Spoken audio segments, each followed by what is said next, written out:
Students, in this video we shall discuss about what is atomic radius and how its value changes if we move from left to right along a period and down the group. तो atomic radius of an atom ਕੀ ਚੀਜ਼ ਹੁੰਦੀ ਆ ਕਿਸੇ ਵੀ atom ਨੂੰ ਅਗਰ ਅਸੀਂ ਇੱਕ sphere ਮੰਨ ਲਈ if atom is considered to be a sphere then distance between its nucleus and its outermost shell is called atomic radius. nucleus to outermost shell मतलब valence shell सब तो बाहर वाली shell जिथे एटम खत्म हो जाता उस distance ਨੂੰ ਅਸੀਂ atomic radius ਬੋਲਦੇ ਹਾਂ in very simple language. but atomic radius ਨੂੰ measure ਕਰਨਾ ਬਹੁਤ ਹੀ ਔਖਾ ਕੰਮ ਆ ਜੇ ਅਸੀਂ ਆਹ definition atomic radius ਦੀ ਲੈ ਕੇ ਚੱਲੀਏ ਤਾਂ ਐਟੋਮਿਕ ਰੇਡੀਅਸ ਨੂੰ ਮੈਜ਼ਰ ਕਰਨਾ ਇਜ਼ ਵੈਰੀ ਡਿਫਿਕਲਟ ਉਹਦੇ ਪਿੱਛੇ ਰੀਜ਼ਨ ਕੀ ਆ why it is very difficult to measure the atomic radius of any atom of any element the first main reason is the atom does not have well defined boundary atom ਦੀ well defined boundary ਹੁੰਦੀ ਹੀ ਨਹੀਂ ਜਿਸ ਤਰੀਕੇ ਨਾਲ ਅਸੀਂ atom ਨੂੰ ਡਰਾ ਕਰ ਦਿੰਨਾ ਇਸ ਤਰੀਕੇ ਨਾਲ ਐਟਮ ਡਰਾ ਨਹੀਂ ਹੁੰਦੇ ਕਿ ਐਟਮ ਕਿੱਥੇ ਕੁ ਖਤਮ ਹੋ ਰਿਹਾ ਵਾ probability of finding electron is never zero even at large distances from nucleus अगर nucleus तो बहुत दूर भी चले जाओ ना तामी electron density ਨੂੰ find out ਦੇ present ਹੋਣ ਦੀ probability zero ਫਿਰ ਵੀ ਨਹੀਂ ਹੁੰਦੀ मतलब ਅਸੀਂ ਉਮੀਦ ਕਰ ਸਕਦੇ ਹਾਂ ਇਲੈਕਟ੍ਰੋਨ ਇੱਥੇ ਵੀ ਹੋਊਗਾ ਤੇ ਜੇ ਇੱਕ ਐਟਮ ਦਾ ਇਲੈਕਟ੍ਰੋਨ ਦੂਰ ਤੱਕ ਫੈਲਿਆ ਹੋਇਆ ਉਹਦੀ ਇਲੈਕਟ੍ਰੋਨ ਡੈਂਸਿਟੀ ਦੂਰ ਤੱਕ ਫੈਲੀ ਆ ਤਾਂ ਅਸੀਂ ਕਿੱਦਾਂ ਕਹਿ ਸਕਦੇ ਹਾਂ ਕਿ ਐਟਮ ਇੱਕ ਪਾਰਟਿਕੂਲਰ ਜਗ੍ਹਾ ਤੇ ਖਤਮ ਹੋ ਜਾਂਦਾ ਵਾ ਐਟਮ ਦੀ ਵੈਲ ਡਿਫਾਈਨਡ ਬਾਊਂਡਰੀ ਨਹੀਂ ਹੁੰਦੀ ਉਹਦੀ ਇਲੈਕਟ੍ਰੋਨ ਡੈਂਸਿਟੀ ਨਿਊਕਲੀਅਸ ਤੋਂ ਕਾਫੀ ਲਾਰਜ ਡਿਸਟੈਂਸਿਸ ਤੇ ਵੀ ਪ੍ਰੈਜ਼ੈਂਟ ਹੋ ਸਕਦੀ ਆ ਦੂਸਰਾ ਜਿਹੜਾ ਮੇਨ ਰੀਜ਼ਨ ਹੈਗਾ ਜਿਹਦੇ ਕਰਕੇ ਅਸੀਂ ਐਟੋਮਿਕ ਰੇਡੀਅਸ ਨੂੰ ਫਾਈਂਡ ਨਹੀਂ ਕਰ ਸਕਦੇ ਉਹ ਇਹ ਆ ਕਿ ਇੱਕ ਐਟਮ ਨੂੰ ਦੂਸਰੇ ਐਟਮ ਤੋਂ ਆਈਸੋਲੇਟ ਕਰਨਾ ਬਹੁਤ ਔਖਾ you will not find isolated atom you will find atoms in bonded states ਉਹ ਇੱਕ ਐਟਮ ਦੂਜੇ ਐਟਮ ਨਾਲ ਕਿਸੇ ਨਾ ਕਿਸੇ ਤਰੀਕੇ ਜੁੜਿਆ ਹੁੰਦਾ ਵਾ ਉਹਨੂੰ ਇੱਕ ਐਟਮ ਨੂੰ ਦੂਜੇ ਐਟਮ ਤੋਂ ਸੈਪਰੇਟ ਕਰਨਾ ਹੀ ਬਹੁਤ ਮੁਸ਼ਕਿਲ ਆ ਔਰ ਅਗਰ ਸੈਪਰੇਟ ਨਹੀਂ ਹੋਊਗਾ ਤਾਂ ਤੁਸੀਂ ਉਹਦਾ ਰੇਡੀਅਸ ਮੈਜ਼ਰ ਨਹੀਂ ਕਰ ਸਕੋਗੇ ਠੀਕ ਹੈ ਤੇ ਤੀਸਰਾ ਜਿਹੜਾ ਮੇਨ ਪ੍ਰੋਬਲਮ ਆਉਂਦੀ ਉਹ ਇਹ ਆ ਕਿ ਜਿਹੜਾ ਆਲੇ ਦੁਆਲੇ ਵਾਲੇ ਐਟਮਸ ਆ ਉਹ ਇਲੈਕਟ੍ਰੋਨ ਡੈਂਸਿਟੀ ਦੀ ਬਾਉਂਡਰੀ ਨੂੰ ਬਹੁਤ ਅਫੈਕਟ ਕਰਦੇ ਆ ਜਿਹੜੇ ਇੱਕ ਐਟਮ ਦੇ ਆਲੇ ਦੁਆਲੇ ਇਲੈਕਟ੍ਰੋਨਸ ਪਏ ਹੁੰਦੇ ਆ ਉਹ ਜਿਹੜੀ ਡਿਸਟਰੀਬਿਊਸ਼ਨ ਆਫ ਇਲੈਕਟ੍ਰੋਨਸ ਆ ਉਹਨੂੰ ਬਹੁਤ ਇਫੈਕਟ ਕਰਦੇ ਆ ਜਿਹਦੇ ਕਰਕੇ ਐਟਮ ਦਾ ਰੇਡੀਅਸ ਜਿਹੜਾ ਆ ਉਹ ਅਸੀਂ ਕਹਿ ਸਕਦੇ ਹਾਂ ਕਿ ਵੇਰੀਏਟ ਕਰ ਜਾਂਦਾ ਚੇਂਜ ਕਰ ਜਾਂਦਾ ਆ ਤਾਂ ਉਹਨੂੰ ਮੈਜ਼ਰ ਕਰਨਾ ਐਗਜ਼ੈਕਟਲੀ ਬਹੁਤ ਡਿਫਿਕਲਟ ਆ these are the main 3 reasons because of which we cannot find accurately the atomic radius and it is very difficult to find ਤਾਂ ਫਿਰ ਇਸ ਚੀਜ਼ ਦਾ ਹੱਲ ਕੀ ਆ ਐਟੋਮਿਕ ਰੇਡੀਅਸ ਤਾਂ ਜੀ ਅਸੀਂ ਫਾਈਂਡ ਆਊਟ ਨਹੀਂ ਕਰ ਸਕਦੇ ਕਿਸੇ ਇੱਕ ਐਟਮ ਨੂੰ ਹੱਥ 'ਚ ਫੜ ਕੇ ਤੇ ਮੈਜ਼ਰਿੰਗ ਟੇਪ ਲੈ ਕੇ ਜਾਂ ਕੋਈ ਹੋਰ ਆਪਰੇਟਰਸ ਯੂਜ਼ ਕਰਕੇ ਉਹਦਾ ਰੇਡੀਅਸ ਫਾਈਂਡ ਆਊਟ ਕਰਨਾ ਇਟ ਇਜ਼ ਨਾਟ ਪੋਸੀਬਲ ਤਾਂ ਅਸੀਂ ਇਫੈਕਟਿਵ ਰੇਡੀਅਸ ਫਾਈਂਡ ਆਊਟ ਕਰਦੇ ਹਾਂ ਹਮੇਸ਼ਾ ਐਟਮਸ ਦੇ ਲਈ we talk about effective radius ਔਰ ਇਫੈਕਟਿਵ ਸਾਈਜ਼ तो इफेक्टिव रेडियस या इफेक्टिव साइज़ की आ कि एक एटम आ वो किसी बॉन्डिंग स्टेट दे विच पिया वा उस बॉन्डिंग स्टेट एक एटम एक बॉन्डिंग स्टेट च उहदी बॉन्डिंग स्टेट चेंज भी हो सकती आ मान लो एक एटम ने दूजे एटम दे नाल कोई कोवलेंट बॉन्ड बनाया किसी एक होर एटम नाल आयनिक बॉन्ड बनाया हो सकता उहदा तो with the change of bonding state the atomic radius changes such kind of atomic radius is called effective radius ਜਿਹੜਾ ਕਿ ਉਹਦੀ ਬੌਂਡਿੰਗ ਸਟੇਟ ਤੇ ਡਿਪੈਂਡ ਕਰੇ ਦਾ radius of an atom which depends upon its bonding situation bonding state ਤਾਂ ਇਹ ਜਿਹੜੇ bonding state ਦੇ ਉੱਪਰ ਡਿਪੈਂਡ ਕਰਨ ਵਾਲਾ ਰੇਡੀਅਸ ਜਿਹਨੂੰ ਅਸੀਂ ਇਫੈਕਟਿਵ ਰੇਡੀਅਸ ਬੋਲਦੇ ਹਾਂ ਉਹ ਸਾਡੇ ਕੋਲ ਅਲੱਗ-ਅਲੱਗ ਤਰ੍ਹਾਂ ਜਿਹਦਾ ਸਭ ਤੋਂ ਪਹਿਲਾ ਹੈ ਕੋਵਲੈਂਟ ਰੇਡੀਅਸ ਹੁਣ ਇਹ ਕੋਵਲੈਂਟ ਰੇਡੀਅਸ ਕਿੱਦਾਂ ਫਾਈਂਡ ਆਊਟ ਕਰਦੇ ਹਾਂ ਮੰਨ ਲਓ ਕਿ ਕੋਈ ਐਟਮ ਆ ਉਹਨੇ ਕਿਸੇ ਦੂਸਰੇ ਐਟਮ ਦੇ ਨਾਲ ਕੋਵਲੈਂਟ ਬੌਂਡ ਬਣਾ ਰੱਖਿਆ for example if you talk about hydrogen molecule तो ये दो हाइड्रोजन एटम्स आ जिन्हां दा आपस च कोवलेंट बॉन्ड बनया हुआ तो आ हो गया एक हाइड्रोजन एटम आ हो गया दूसरा हाइड्रोजन एटम आ पहले हाइड्रोजन का न्यूक्लियस आ दूजे हाइड्रोजन का न्यूक्लियस हो गया ठीक है जी और आ बनया हुआ इन्हां दे विच कोवलेंट बॉन्ड तो इस बॉन्ड की लेंथ मैजर कर लो ठीक है जी इस बॉन्ड की लेंथ मैजर कर लो और बॉन्ड लेंथ की होंगी distance between the nuclei of two bonded atoms bond length is the distance between nuclei of two bonded atoms तो वो बॉन्ड लेंथ मैजर कर ली आपां और वो आ गई 0.74 ऑंगस्ट्रॉम। हुण अगर तुसी उस बॉन्ड लेंथ दा हाफ कर दोगे दैन आ वाला डिस्टेंस जिहड़ा होएगा या आ वाला डिस्टेंस जिहड़ा होएगा ये होएगा covalent radius of hydrogen atom. और वो किद्दां फाइंड आउट कर सकते हैं असी? सो कोवलेंट रेडियस ऑफ हाइड्रोजन क्या आएगा?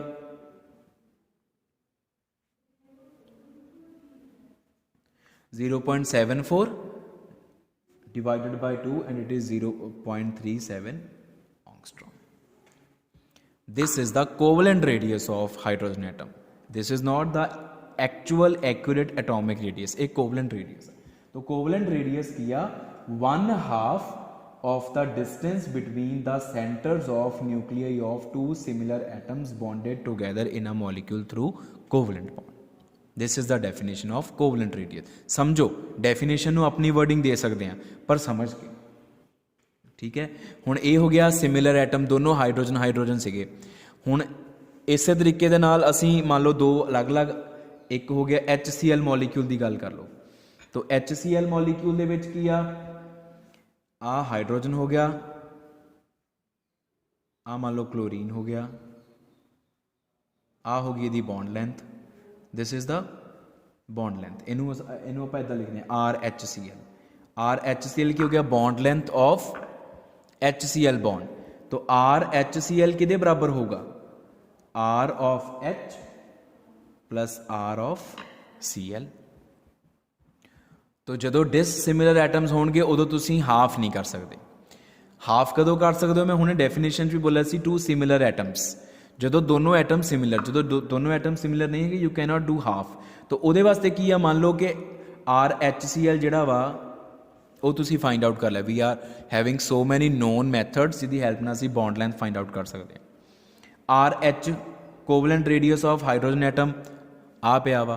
तो RHCl एंड RH की वैल्यू फिल करके तुसी RCl फाइंड आउट कर सकते हो।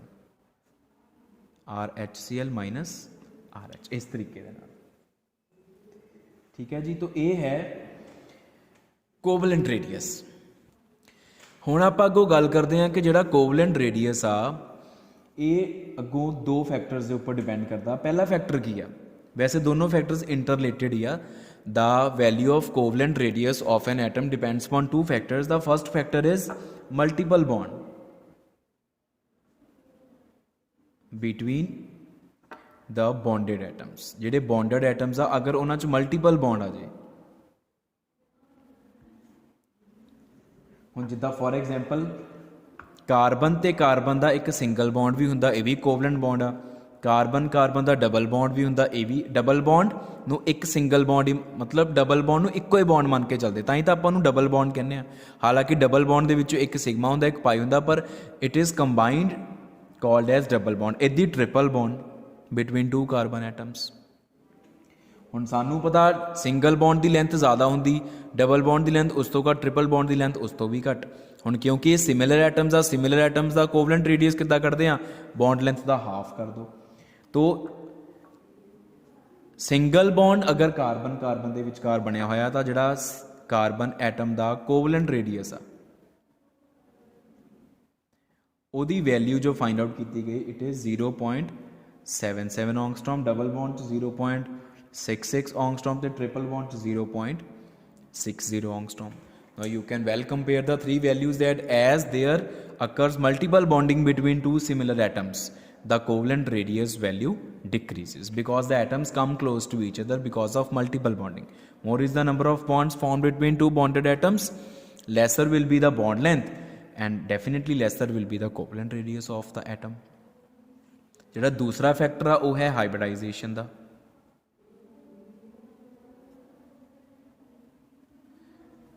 Hybridization of atom also influences its covalent radius, वो भी उहदे covalent radius नूं अफेक्ट कर दिया। तो वो किद्दां अफेक्ट कर दिया वो आपां इसे एग्जाम्पल तो ही ले लेना। जदों कार्बन का कोई पाई बॉन्ड ना बनिया होवे, for example if we talk about ethane, this is ethane molecule, each carbon carbon का सिंगल बॉन्ड और कार्बन के सारे बॉन्ड्स ही सिग्मा बॉन्ड्स आ, ठीक है। फिर आप गल करांगे CH2 CH2 इथीन एंड फिर आप गल करांगे इथाइन की, इथेन इथीन इथाइन या इथेन इथाइलीन एसीटाइलीन। हुण इस केस दे विच जिहड़ी कार्बन की हाइब्रिडाइजेशन आ वो होनी है sp3, आपां पहला भी पढ़ चुके हैं। इस केस दे विच होनी है sp2 और इस केस दे विच होनी है sp। इस केस दे विच कार्बन कोल s करैक्टर होना वा 25%, इहदे विच 33.33% एंड इहदे विच होना 50%। ठीक है जी। और एस करैक्टर के वधन के नाल की हुंदा, क्योंकि एस करैक्टर न्यूक्लीयस के बहुत नज़दीक हुंदा, तो अगर एस करैक्टर ज़्यादा होवे किसी भी एटम की हाइब्रिडाइजेशन दे विच तो फिर असी कह सकते हुन्ने आ कि उहदा न्यूक्लीयस जिहड़ा वा वो इलैक्ट्रॉन्स नूं अपने वाल बहुत टाइटली होल्ड करके रखता, वो इलैक्ट्रॉन्स न्यूक्लीयस वाल ज़्यादा अट्रैक्टिड होंगे। More is the s character in hybridization of an atom, more is the attraction of nucleus for the electrons, for its electrons. तो अगर न्यूक्लीयस की इलैक्ट्रॉन्स लिए अट्रैक्शन ज़्यादा होगी तो डेफिनेटली न्यूक्लीयस इलैक्ट्रॉन्स को अपने वाल खिंचूगा तो साइज़ छोटा हो जाऊगा। तो इस करके इस बेसिस के उपर असीं बोलांगे कि जिहड़ा एसीटाइलीन आ उहदे कार्बन एटम्स का कोवलेंट रेडियस सब तो छोटा होएगा, सब तो घट होएगा, तो इथेन के केस सब तो ज़्यादा कोवलेंट रेडियस होगा। और आही सेम कोवलेंट रेडियस की वैल्यू आ 0.77 angstrom, 0.66 angstrom, 0.6 angstrom. This is covalent radius of carbon. ये कार्बन के कोवलेंट रेडियस दी वैल्यूज आ in case of ethane, ethene and ethyne. इस तो बाद बेटा हुण आपां दूसरे टाइप के इफेक्टिव रेडियस या इफेक्टिव साइज की गल करते हैं after covalent radius, that is metallic और क्रिस्टल रेडियस। मेटैलिक और क्रिस्टल रेडियस। तो मेटैलिक और क्रिस्टल रेडियस की आ the radius of a metal atom. जेडे मैटल होंगे, मैटल्स होंगे, दे आर क्रिस्टलाइन सॉलिड्स। आप लोअर क्लास पढ़ते हैं क्रिस्टलाइन सॉलिड्स मतलब उन्होंने विच जिहड़े मैटल एटम्स होंगे उन्होंने एक परफेक्टली ऑर्डर्ड अरेंजमेंट होंगी, they have definite pattern of their arrangements. उन्हों का अरेंजमेंट एक ऑर्डर्ड अरेंजमेंट होंदा वा, अनऑर्डर्ड नहीं होंदा या डिसऑर्डर्ड नहीं होंदा। तो एक मैटल एटम का दूसरे मैटल एटम के नाल जिहड़ा बॉन्ड होंदा उहनूं असीं मैटैलिक बॉन्ड बोलते हैं। Say this is crystal of sodium metal, आ सोडियम मैटल का क्रिस्टल आ, और आ सारे सोडियम एटम्स आ जिहड़े कि एक डेफिनेट पैटर्न दे विच, एक डेफिनेट जिमैट्री दे विच अरेंज कीते गए, असीं नहीं कीते, बाय नेचर ही आ। तो एक सोडियम एटम का दूसरे सोडियम एटम के नाल जिहड़ा बॉन्ड बनिया दैट इज़ कॉल्ड मैटैलिक बॉन्ड, क्योंकि सोडियम एक मैटल है। और इस मैटैलिक बॉन्ड का अगर लेंथ फाइंड आउट करके वह हाफ कर दिता जाए that is called metallic radius. Same to same covalent radius वांगू ही आ, जिद्दां दो एटम्स के विचकार अगर कोवलेंट बॉन्ड बनिया, अगर सेम एटम्स आ तो वह हाफ कर दो बॉन्ड लेंथ का, कोवलेंट बॉन्ड की लेंथ का हाफ कर दो कोवलेंट रेडियस, इदी मैटैलिक बॉन्ड की लेंथ का हाफ कर दो metallic radius. Metallic radius is the atomic radius for metals. The metals are arranged in a perfectly ordered arrangement in their crystal lattice. वो अपने क्रिस्टल लैटिस के उनकी arrangement बहुत परफेक्ट की जाती है, परफेक्ट होंदी है, असी नहीं करते, होंदी हुई आ। फॉर एग्जाम्पल आप सोडियम की गल करिए, जिद्दां आपां हुणे गल कर रहे सी, if you talk about sodium metal तो it has been found that the metallic bond length of sodium metal is 3.72 angstrom. This is metallic bond length. The bond length of metallic bond formed between two adjacent sodium atoms present in its crystal lattice. तो अगर मैं sodium का metallic radius find out करना होवे, metallic radius of sodium, it will be 3.72 by 2 and it will be 1.86 angstrom. तो ये sodium का मैटैलिक radius आया। जे मैं सोडियम के कोवलेंट रेडियस की गल करा तो सोडियम का जिहड़ा कोवलेंट रेडियस आ, जिहड़ा आपां पहला पढ़ के आए हैं, covalent radius of sodium is 1.54 ऑंगस्ट्रॉम। हुण देखो sodium is sodium, sodium atom का सोडियम एटम के नाल बॉन्ड बन गया तो मैटैलिक बॉन्ड, सोडियम एटम का ਕਿਸੇ ਹੋਰ ਐਟਮ ਦੇ ਨਾਲ ਬੌਂਡ ਬਣ ਗਿਆ, for example if you talk about some bigger an I negative ਨਾਲ ਬੌਂਡ ਬਣ ਗਿਆ ਤਾਂ ਕੋਵਲੈਂਟ ਬੌਂਡ ਹੋਏਗਾ। ਉੱਥੋਂ ਜਿਹੜਾ ਰੇਡੀਅਸ ਨਿਕਲੇਗਾ ਉਹ ਸੋਡੀਅਮ ਦਾ ਕੋਵਲੈਂਟ ਰੇਡੀਅਸ ਹੋਏਗਾ, ਜਿਹੜਾ ਇੱਥੋਂ ਨਿਕਲਿਆ ਉਹ ਸੋਡੀਅਮ ਦਾ ਮੈਟੈਲਿਕ ਰੇਡੀਅਸ ਆ। ਦੇਖੋ ਦੋਨੋਂ ਰੇਡੀਅਸ ਦੀ ਵੈਲਿਊ ਡਿਫਰੈਂਟ ਆ, ठीक है। यही मैं तुहानू पहला समझा रहा सी कि एक exact value of atomic radius of a particular atom is difficult to find.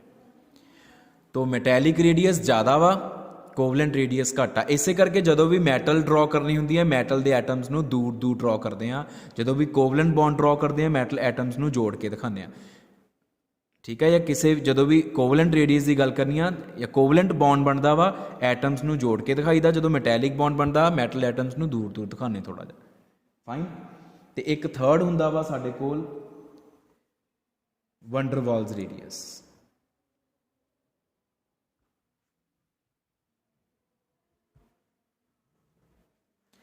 हुण वंडरवाल्स रेडियस बिल्कुल डिफरेंट रेडियस आ। वंडरवाल्स रेडियस की आ, मान लो कि दो मॉलीक्यूल्स आ साडे कोल, ठीक है, वो नॉन पोलर मॉलीक्यूल्स आ सेम सबसटांस दे। मान लो I am talking about chlorine gas, I am talking about chlorine gas. एक क्लोरीन मॉलीक्यूल आ दूजा क्लोरीन मॉलीक्यूल आ, ठीक है।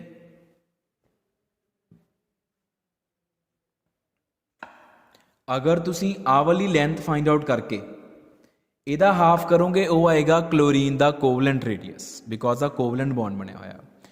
हुण एक क्लोरीन मॉलीक्यूल आ दूजा क्लोरीन, क्योंकि ये दोनों नॉन पोलर मॉलीक्यूल्स आ। नॉन पोलर मॉलीक्यूल्स दियां आपस दे विच जिहड़ियां इंटरैक्शनस हुंदियां वो हुंदियां वंडरवाल इंटरैक्शनस, ठीक है। तो इस मॉलीक्यूल दी इस मॉलीक्यूल नाल वंडरवाल इंटरैक्शन आ। जदों दो मॉलीक्यूल्स आपस दे विच इंटरैक्शन शो करन और वो इंटरैक्शन होवे वंडरवाल्स इंटरैक्शन, तां उहनां दे जिहड़े नीयरेस्ट एटम्स हुंदे आ उहनां दे विचकार जिहड़ा डिस्टेंस हुंदा वा, अगर तुसी ओदा हाफ कर दो, that is called van der Waals radius. What is van der Waals radius? 1/2 of the distance between two nearest atoms belonging to two different molecules of same substance when the two molecules are interacted to each other through van der Waals forces।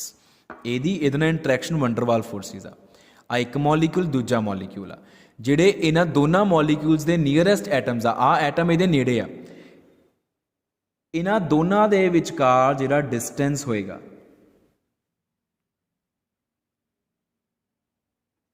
अगर तुसी इहदा half कर दोगे, this और this is called van der Waals radius. इनू van der Waals radius बोलोगे, this is van der Waals radius. हुण अगर आप यही क्लोरीन की गल करिए तो क्लोरीन का जिहड़ा वंडरवाल रेडियस आ, क्लोरीन के केस च इत्थों लैके जिहड़ी इत्थे तक की लेंथ आ वाली, ये कोई बॉन्ड नहीं गा, ये वंडरवाल इंटरैक्शन आ जस्ट। ये लेंथ फाइंड आउट की गई है 3.60। तो वंडरवाल रेडियस की होएगा, इनू डिवाइड कर दो and it will come out to be 1.80। तो 1.80 की आ, it is van der Waals radius of chlorine atom. एक क्लोरीन का वंडरवाल्स रेडियस आया, ठीक है जी। तो वंडरवाल्स रेडियस फाइंड आउट किहड़े केस हुंदा, जदों दो मॉलीक्यूल्स आपस दे विच वंडरवाल इंटरैक्शन शो करन और दोनों मॉलीक्यूल नॉन पोलर होणगे तां वंडरवाल इंटरैक्शन होएगी।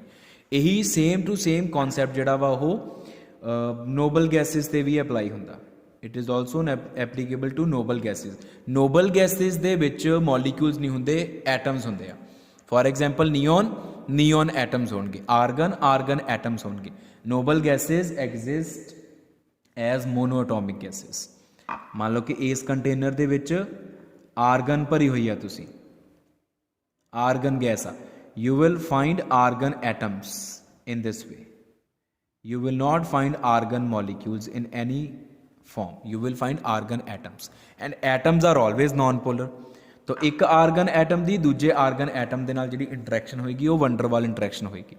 तो उस वंडरवाल इंटरैक्शन दे विच एक आर्गन एटम का दूजे आर्गन एटम तो जो डिस्टेंस होएगा उहदा हाफ कर दोगे, वो आर्गन का वंडरवाल रेडियस आएगा। तो van der Waals radius concept is applicable to non polar substances.